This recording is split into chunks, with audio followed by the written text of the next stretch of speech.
Dr. Rani, and I have a PhD, and I work at the University of Houston, Texas, in the Department of Neurology at McGovern Medical School. My story is different. Um, Growing up, I grew up in India. I did all my schooling in India. I come from a generation which is very different from your generation. My father was the first generation to go to college. My mother never went to school because girls never went to school in those days.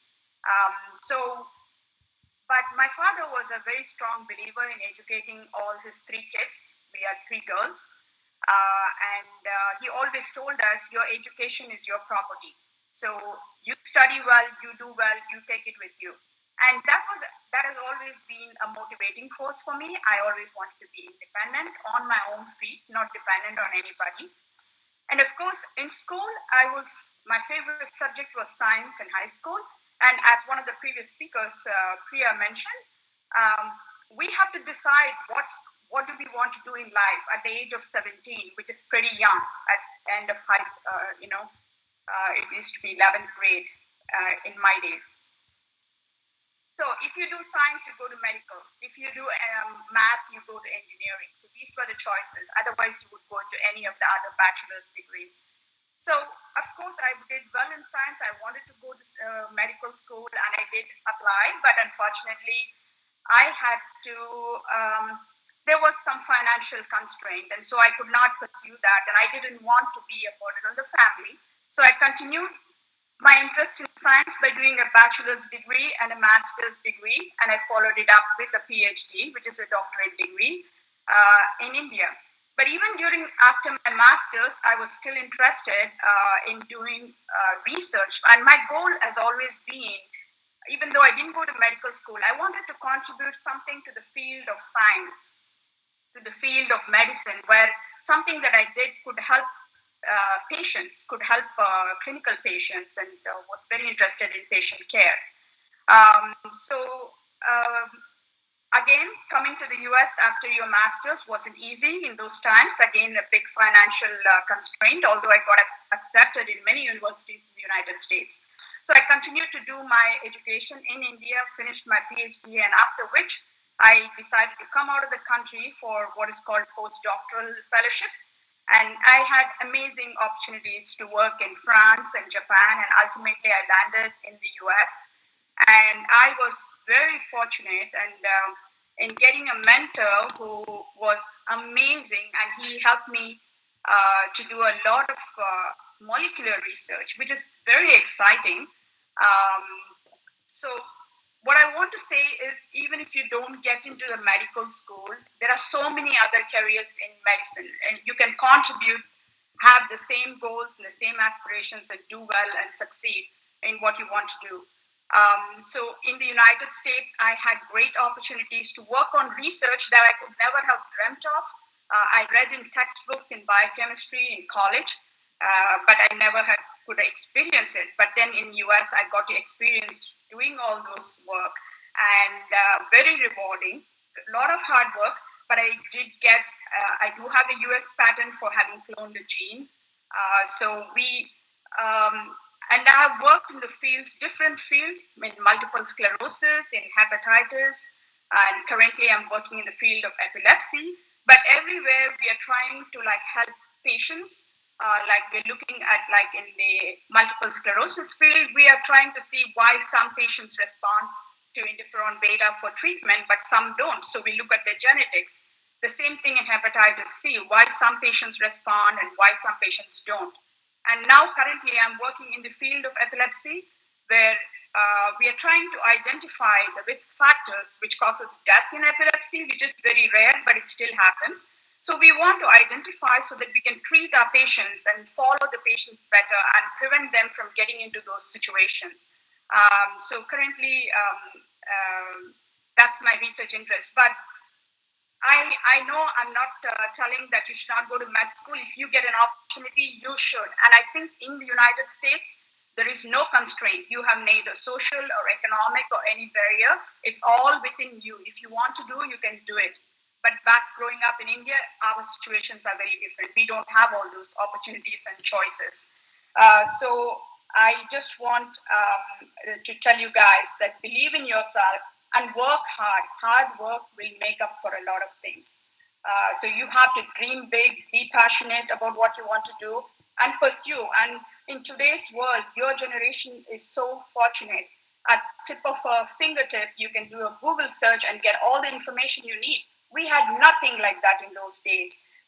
There was no phones. There was, no cell phones. Long landlines were there.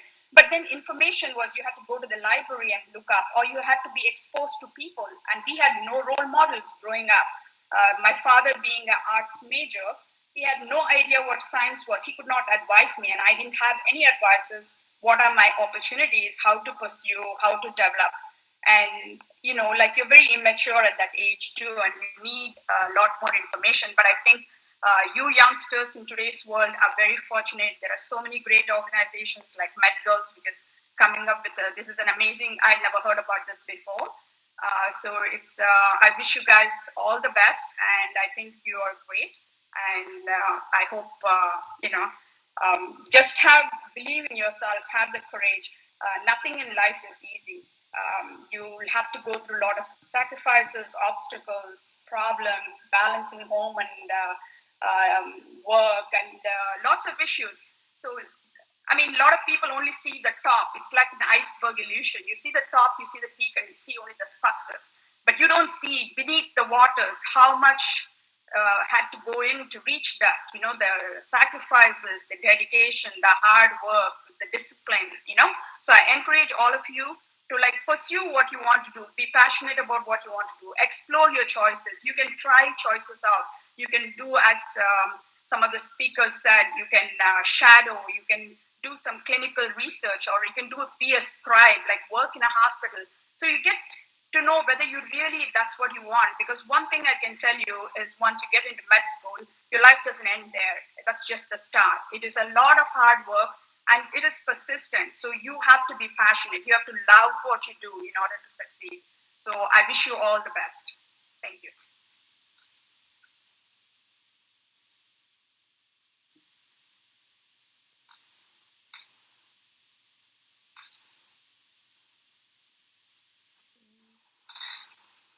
Yeah, you want to open the panel for questions? I also think, medical field is more very secure from a standpoint of job.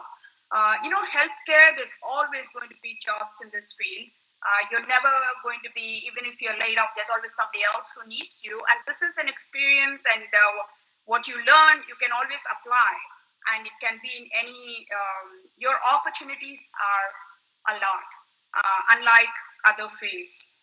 So I think, you can serve the people, and if you're passionate about service and you want a good field to be in, a secure job, and I think it's a great field to be in medical education anywhere in the country. Okay, it doesn't really matter, but you should do well. You should aspire to do well in all the classes and stand out. And where you go for your residency is what matters the most. The most competitive residencies, of course, are the top hospitals in the country. And if you go there, of course, you get a lot more training, a lot more exposure, experience. And because of the name, it carries, it helps you in your future. But ultimately, it's wherever you go, you just do well. And a question about gender bias that anybody faces, I don't think there's any gender bias in this country. If it is just in one's mind. I think anybody can apply to med school, girls and boys. You should not be held back because of any of the gender bias. Also, that was very nice, Tarin. I also want to add one thing that I have admired about people in the medical field that I am not in. I'm outside. But, being in the medical field, you have so many opportunities. You have opportunities to teach. You have opportunities for doing research. You have opportunities for patient care, for doing clinical work. So you get so much exposure, and if you are and especially if you enter an academic institute where you can practice all these three, I think it makes you a more well-rounded person, and you will be a great mentor for all the youngsters. And I have experienced that from the people that I've worked for, neurologists, and they, they've always been very well rounded, I feel, and very grounded, because they're not after the money. So a lot of people think that going to med school, you will make a lot of money and your life will be good. But I don't think you should go with thoughts like that, because you have to be happy ultimately. You should feel that you are happy inside, that you are contributing to the success. And, money doesn't cure all your ills. It brings more misery. But of course, you need some money to be independent and to be comfortable in life. So it again depends on, so you have all these opportunities. I know it's hard to get into med school. You have to work hard, but keep dreaming about it and keep working towards your goals. Don't think about the obstacles. Just think about your goal. And once you get there, you have opportunities to do whatever you want. If you don't want, you can teach. If you don't want, you can just do research. If you don't want, you can just do practice. You can do whatever you want. I just feel it's amazing, the opportunities in the medical, if you pursue your medical degree.